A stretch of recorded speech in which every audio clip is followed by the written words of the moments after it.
नमस्ते दोस्तों। क्या कहती है वाल्मीकि रामायण के दूसरे एपिसोड में आपका स्वागत है। पिछले एपिसोड में वाल्मीकि रामायण से ही हमने यह जानने का प्रयास किया था कि किस प्रकार से राम सेतु किसी चमत्कार का नहीं बल्कि वैदिक काल में विकसित हुई भारतीय वास्तुकला एवं शिल्पकला के विज्ञान का परिणाम था। आज हम यह जानने का प्रयास करेंगे कि क्या सच में रावण की मृत्यु विभीषण के कारण हुई थी।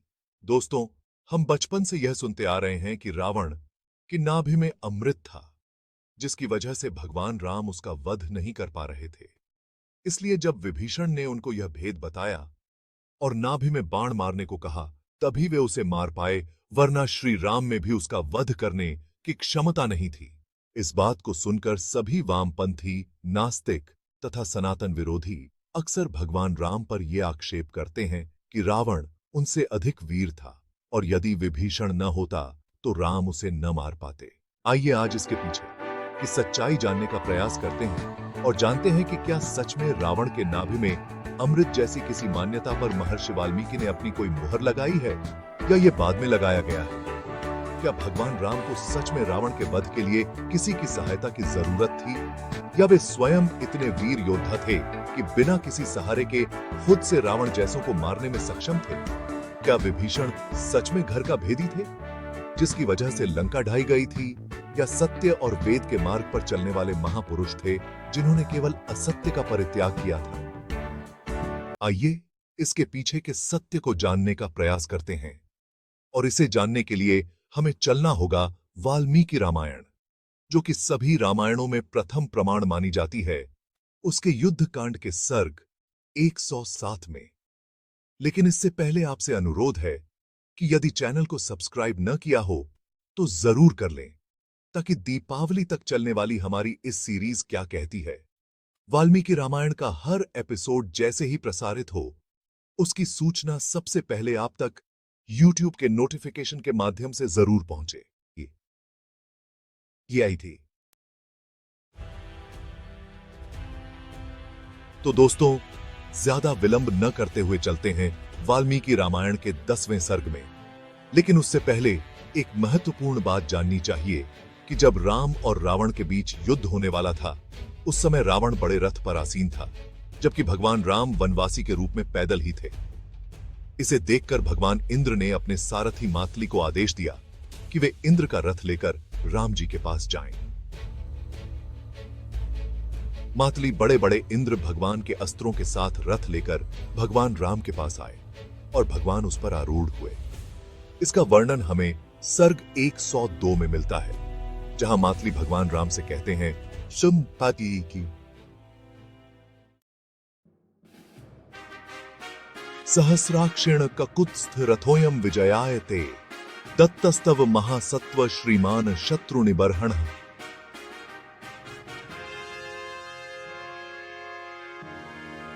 अर्थात, हे पराक्रमी और यशस्वी राम, हे शत्रुओं के संहारक, इंद्र ने यह रथ आपकी विजय के लिए भेजा है। ईदमिंद्रम महाछप्पण कवचम चाग्नि समन्निभम शरश्च आदित्य संकाशः शक्तिश्च विमला शीतलः। अर्थात, यह इंद्र का महान धनुष है, अग्नि के समान चमकता हुआ कवच है, सूर्य के समान उज्ज्वल कुछ बाण हैं और एक निर्मल शुभ भाला है। अरुह्येमम रथम वीर राक्षसम जहि रावणम माया सारथिन राम महेंद्र इव दानवान। अर्थात, हे वीर राजन, मुझे सारथी बनाकर इस रथ पर आरूढ़ होकर राजा रावण का वध करो, जैसे पहले देवताओं के स्वामी इंद्र ने राक्षसों का वध किया था। अब मैं आपको ले चलता हूं सर्ग 107 में, जहां राम और रावण के युद्ध का वर्णन महर्षि वाल्मीकि जी कर रहे हैं। इस सर्ग के इन श्लोकों का अवलोकन कीजिए। ततः क्रोधम आह महाबाहु रघुणाम कीर्तिवर्धनः समधाय धनुषा रामः शरम आशिविशोपमम् रावणस्य शिरः अच्छिन्दच्छिरसे ज्वलित कुंडलम तच्छिरः पतितं भूमौ दृष्टम लोकैस्त्रिभिः तदा, अर्थात तदनंतर रघुवंशी राजाओं की कीर्ति बढ़ाने वाले महाबाहु राम ने क्रोध में भरकर अपने धनुष से सर्प के समान बाण चलाकर रावण के उस तेजस्वी मस्तक को काट डाला जिसके कानों में ज्वलंत कुंडल थे। तब तीनों लोगों ने उस मस्तक को भूमि पर गिरा हुआ देखा।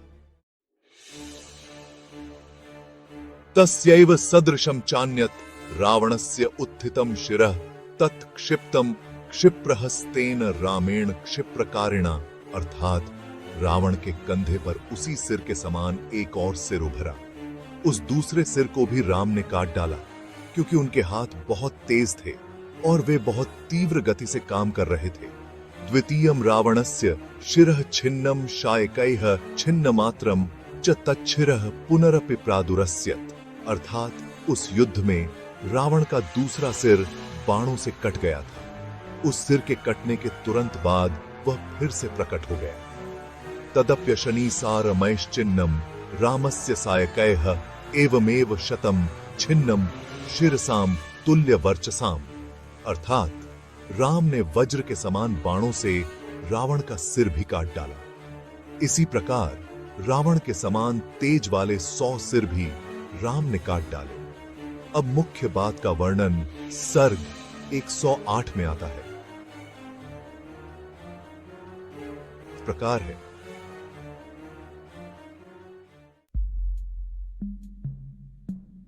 अत्सस्मार्यामास मातलिः राघवम तदा अजानन इव किन वीरत्वम एनम अनुवर्तसे, अर्थात तब मातली ने राम को स्मरण दिलाते हुए कहा,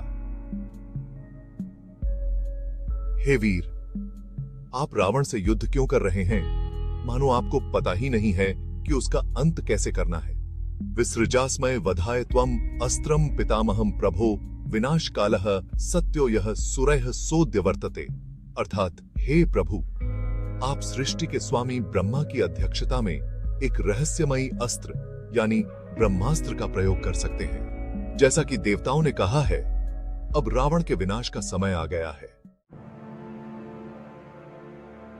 ततः संस्मारितो रामः तेन वाक्येन मातलिः जग्राह सशरन् दीप्तम निहश्वसन्तम इव उर्गम यम तस्मात् प्रथमं प्रदाद अगस्त्यो भगवान ऋषिः ब्रह्म दत्तम महाबाणम अमोघम युद्धि वीर्यवान, अर्थात तब मातली द्वारा स्मरण दिलाए जाने पर वीर राम ने एक प्रज्वलित बाण उठाया जो ब्रह्मा द्वारा दिया गया था और जो उन्हें युद्ध स्थल में पहले ही महाप्रतापी अगस्त्य मुनि ने दिया था। वह बाण फुफकारते हुए सर्प के समान दिखाई दे रहा था। अब इस बाण का इतिहास क्या था और यह कैसे बनाया गया था, वो भी जानिए। इसके लिए श्लोक आता है कि ब्राह्मण निर्मितम पूर्वम इंद्रार्थम अमितौजसा दत्तम सुरपते पूर्वम त्रिलोक जयकांक्षिण, अर्थात अनंत शक्ति के स्वामी ब्रह्मा द्वारा इसे देवों के स्वामी इंद्र के लिए बनाया गया था तथा बाद में इसे देवताओं के राजा इंद्र को प्रदान किया गया था जो तीनों लोकों पर विजय प्राप्त करने के इच्छुक थे।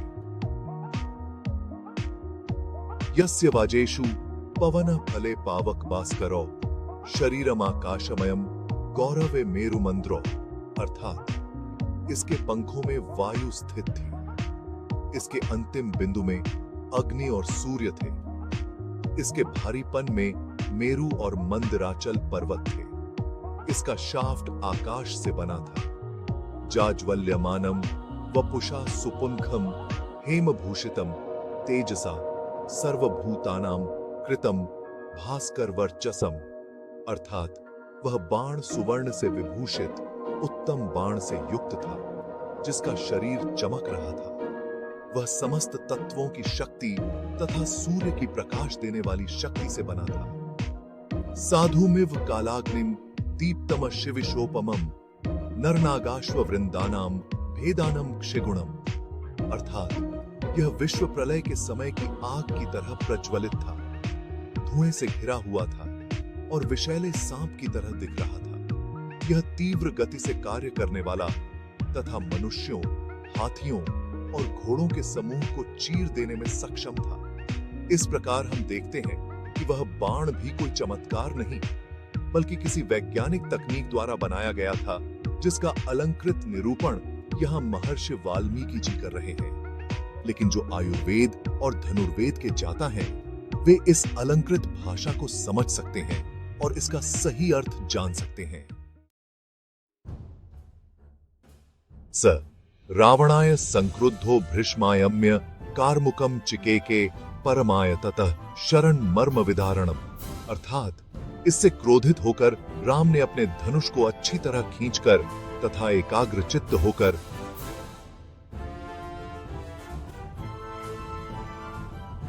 प्राणों को विदीर्ण करने वाला बाण रावण की ओर चलाया।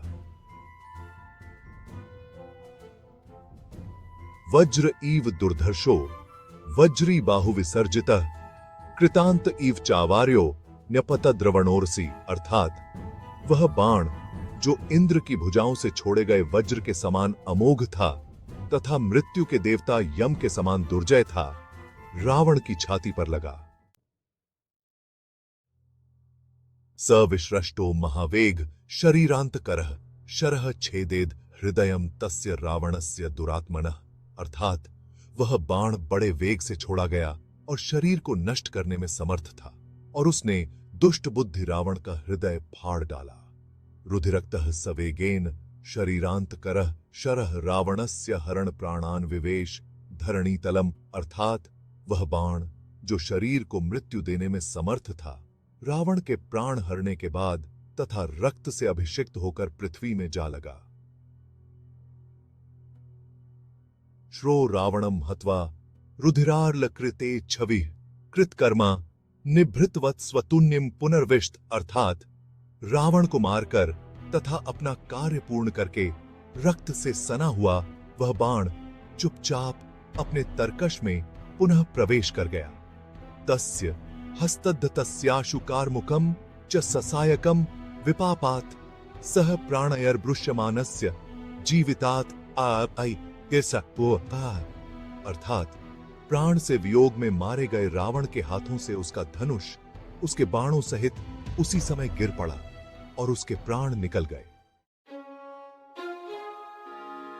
इस प्रकार हम देखते हैं कि रावण का वध विभीषण के कारण नहीं, बल्कि मातली के कारण हुआ था, और वो भी श्री राम जी के स्वयं के पौरुष के कारण हुआ था, क्योंकि भगवान राम बड़े से बड़े अस्त्रों शस्त्रों को चलाने की विद्या में पारंगत थे, और ये अस्त्र विद्या उन्होंने महर्षि विश्वामित्र जी से सीखी थी, जिसका वर्णन वाल्मीकि रामायण के बाल कांड में मिलता है। लेकिन फिर एक प्रश्न पैदा होता है कि आखिर ये ब्रह्मास्त्र जब इंद्र के लिए बना था, तो ये भगवान राम के पास कैसे आया? तो इसका उत्तर भी हमें वाल्मीकि रामायण के अरण्य कांड के 12वें सर्ग में मिलता है, जहां भगवान राम सीता जी और लक्ष्मण जी सहित अगस्त्य ऋषि से मिलते हैं और अगस्त्य ऋषि उनसे कहते हैं, दत्तो मम महेंद्रेण तुनिच अक्षय सायको संपूर्णो निशितयः बाणयः ज्वलद्भिः इव पावकः महाराजत कोशो अयं असि हेम विभूषितः, अर्थात ये दोनों अक्षय तरकश जिनमें अनुष्ठान अग्नि की ज्वाला वाले बाण भरे हुए हैं तथा यह स्वर्ण से मढ़ी हुई तलवार तथा उत्तम स्वर्ण से बनी हुई इसकी म्यान, ये सब भी एक बार इंद्र ने मुझे दिए थे।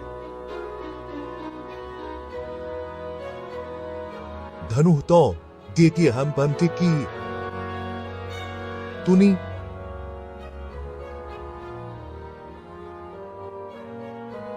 शरण खड्गम च मांदा जया प्रतिगृही निश्व वज्रम वज्रधरो यथा, अर्थात हे कृपा निधान राम, इन धनुष तरकश बाण और तलवार को ग्रहण करो और इन्हें चलाकर दैत्यों पर विजय प्राप्त करो, जैसे इंद्र वज्र का प्रयोग करते थे। इससे हमें पता चलता है कि भगवान राम को वन में राक्षसों के संहार के लिए अस्त्र शस्त्र महर्षि अगस्त्य ने दिए थे, जो उन्हें इंद्र से मिले थे।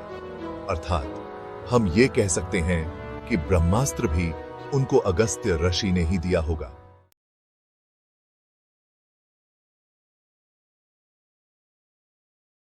इससे हमें पता चलता है कि रावण का वध विभीषण द्वारा नाभि में अमृत की जानकारी देने के कारण नहीं हुआ था, बल्कि मातली द्वारा राम को ब्रह्मास्त्र का स्मरण दिलाने और उस अस्त्र के प्रयोग के कारण हुआ था।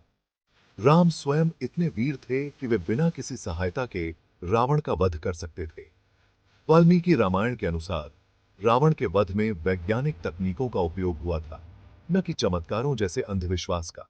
आइए सही शास्त्रों का अध्ययन करके अंधविश्वास को तिलांजलि दें। इसके लिए कृपया इस वीडियो को लाइक और शेयर करके तथा चैनल सब्सक्राइब करके हमारा सहयोग दें। प्रेम से बोलिए जय